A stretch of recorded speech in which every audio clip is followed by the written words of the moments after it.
Atualização sobre propagação. Publiquei um vídeo em abril passado chamado apenas de propagação. Este é um retorno às perguntas frequentes sobre tipos de bandejas e maneiras de semear. Como é uma época diferente, estas são as primeiras semeaduras do ano. Hoje é 20 de fevereiro. Tudo isso foi semeado nos últimos 10 dias só para esclarecer uma ou duas coisas. E uma delas é sobre a diferença entre germinação e crescimento. E germinar sementes dentro de casa com o calor ambiente é uma maneira muito eficaz de fazê-las começar antes mesmo de precisarem de luz.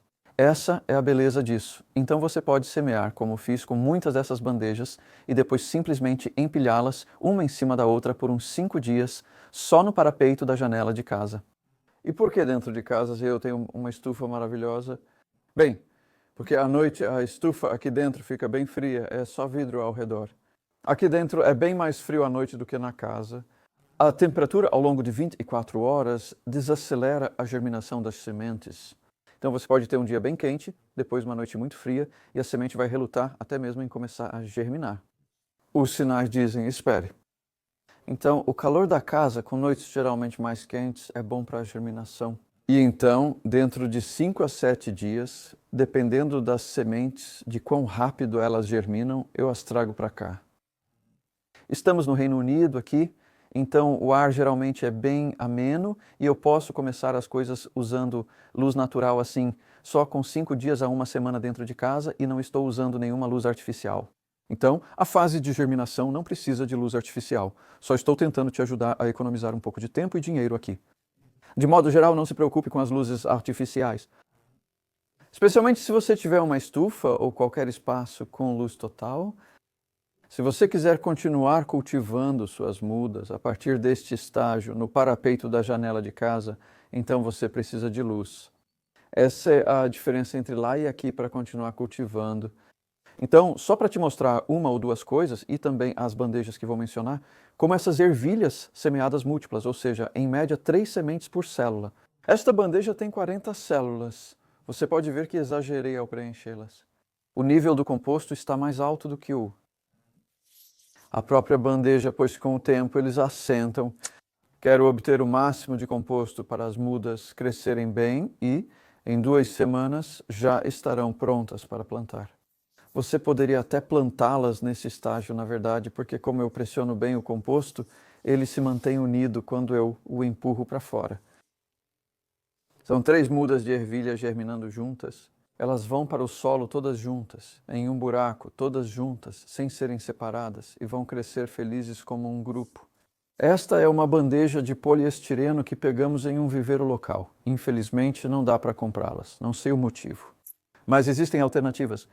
Por exemplo, esta bandeja aqui é feita de material reciclado. Tenho quase certeza de que eles dizem que isso é plástico reciclado e não é muito diferente em tamanho. São 40 células, na verdade, um pouco mais profundas. Elas contêm bastante composto. Meu site tem um link para a fabricante dessas. Elas se chamam 40L e você pode ver o tamanho delas, além de terem um buraco grande no fundo. Isso é o que é tão bom sobre bandejas de módulos que têm buracos de tamanho decente. Você tem uma ótima drenagem. O composto não cai pelo fundo, está tudo certo. Você pode empurrá-los assim. Aqui dentro, na verdade, são nabos. Quero 4 nabos por célula assim. De novo, para plantar em grupo. Então, eles foram semeados há apenas 5 dias na janela e só agora estão começando a aparecer. Então, 5 dias na janela e eles já estão crescendo.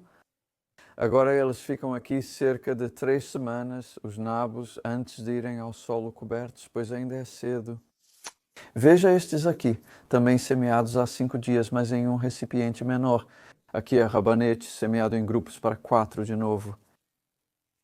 E essas bandejas são mais frágeis, feitas de plástico. Não é o ideal. Sei que estamos deixando o plástico de lado, essas são sobras. Eu tenho essas bandejas há uns 3 anos e usei talvez 2, até 3 vezes por ano.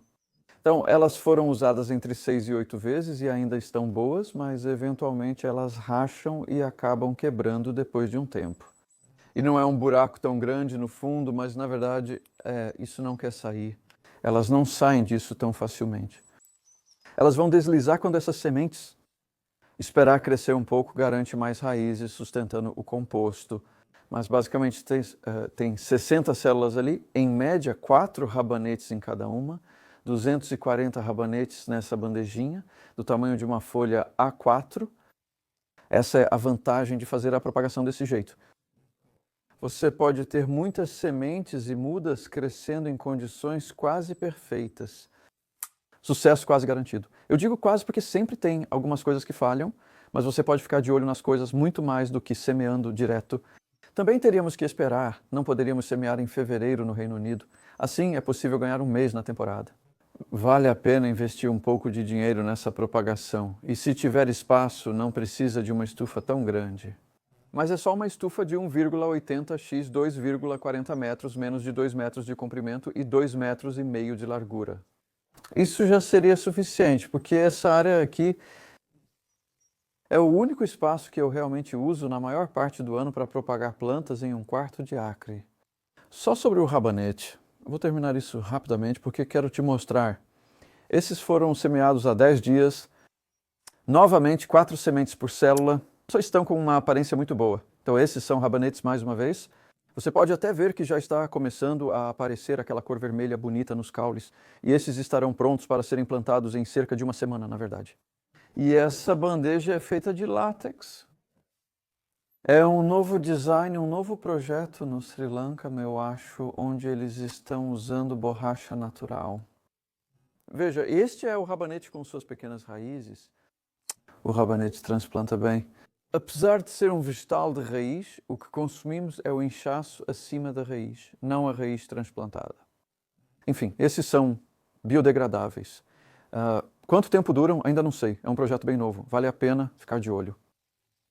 E então vou mostrar a outra opção. Em vez de semear múltiplas sementes e semear direto nas bandejas ou nos módulos, seria semear no que chamamos de bandeja de sementes, que não tem divisórias. Só para você ter uma ideia, essas alfaces foram transplantadas ontem. Isso aqui estava cheio de alfaces que foram semeadas há 9 dias e foram transplantadas. E dessa bandeja saíram 1.300 mudas. Isso mostra quantas mudas cabem em uma bandeja pequena. E é disso que todas essas bandejas estão cheias. A alface, porque eu cultivo saladas comercialmente. O que eu recomendaria para você, em uma escala doméstica, seriam bandejas de sementes mais ou menos desse tamanho.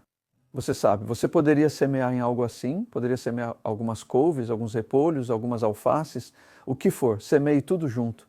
Basta manter isso em algum lugar quente por 5 dias ou uma semana, e então você terá suas mudas. Depois traga-as para fora e faça o desbaste. Desbastar é fazer um pequeno buraco. Esta é a minha ferramenta de desbaste, mas você pode usar um lápis, por exemplo. Eu usei isso ontem também. Então você só está fazendo um pequeno buraco no composto do módulo e colocando uma muda. E finalmente, para terminar, tem mais uma coisinha que eu quero mencionar que é: frequentemente me perguntam ou dizem que aprenderam que devem esperar até ver uma folha verdadeira antes de fazer o desbaste. Isso não é verdade. Este é o estágio de desbaste, ou até menor. Ainda não tem folha verdadeira. Essa muda não tem alface. O que estamos vendo ali são os cotilédones, as 2 primeiras folhinhas da muda. E é nesse estágio que você quer fazer o desbaste. Assim que conseguir segurar essas 2 folhas com o dedo e o polegar, fazer um buraquinho e colocar a raiz ali. Se você faz isso enquanto são mais jovens, é mais fácil, porque há menos raiz para encaixar e dá para enterrar a raiz e o caule, como fizemos ali, por isso todas ficaram compactas. Então esse caule vai ficar dentro do composto, não tem problema, né? Isso não faz mal para a planta. Então espero que você tenha gostado de ver alguns princípios de propagação e dispositivos que você pode usar. E uma última coisa que preciso mencionar é, na verdade, um bloco. Infelizmente não tenho aqui agora, mas às vezes fazemos blocos usando pequenas ferramentas. Preparamos o composto úmido como cimento, pressionamos e formamos blocos, o que está voltando a ser popular. Eles costumavam ser usados bastante. Houve uma época de bandejas de módulos e agora as pessoas notam todo esse plástico. Então isso é algo para se observar e eu quero me aprofundar mais em blocos de solo no futuro, mas isso significa que você precisa ser um pouco organizado e precisa de bandejinhas para colocar os blocos. Mas é um ótimo sistema se você também se organizar.